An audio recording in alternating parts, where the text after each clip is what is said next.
Imagine getting to relive the best day of your life over and over again. For Sora, that day was the last day of summer vacation. No school, no responsibilities, just endless sunshine and fun with friends. When he first realized he was trapped in a time loop, repeating that perfect July day, he thought it was a dream come true.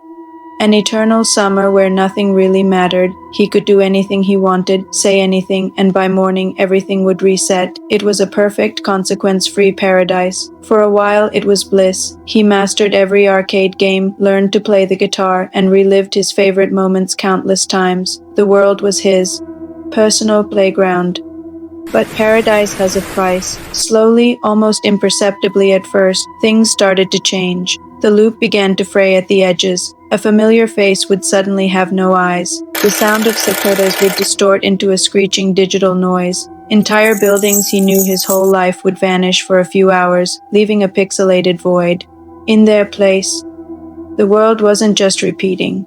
It was decaying. Each reset chipped away another piece of reality. The vibrant colors of summer began to fade into a dull, washed-out gray. His friends, once so full of life, started acting like hollow echoes, repeating the same lines with empty expressions. The joy of the endless day curdled into a suffocating dread. Sora was no longer the king of his own infinite kingdom.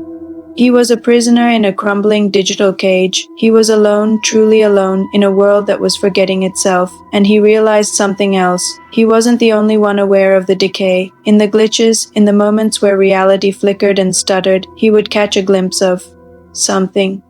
A shadowy figure at the edge of his vision, a distorted whisper on the wind when everything else went silent. It was watching him from the seams of the reset. It was patient. It felt ancient and hungry. This entity wasn't part of his world. It was a predator from outside the loop, drawn to the repeating energy. Sora understood the horrifying truth. The loop wasn't a blessing. It was a trap. The decay wasn't a bug.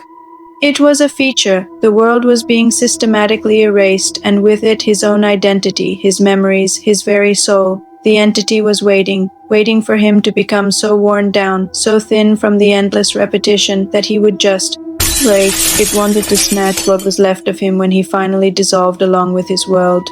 Now the race isn't just to escape the loop, it's a race against his own sanity, a fight to hold on to himself before the glitches consume everything and the thing in the shadows finally makes its move. His has become an eternal nightmare, and the only way out might be to let the last day of July finally end, even if it means facing a reality he no longer recognizes.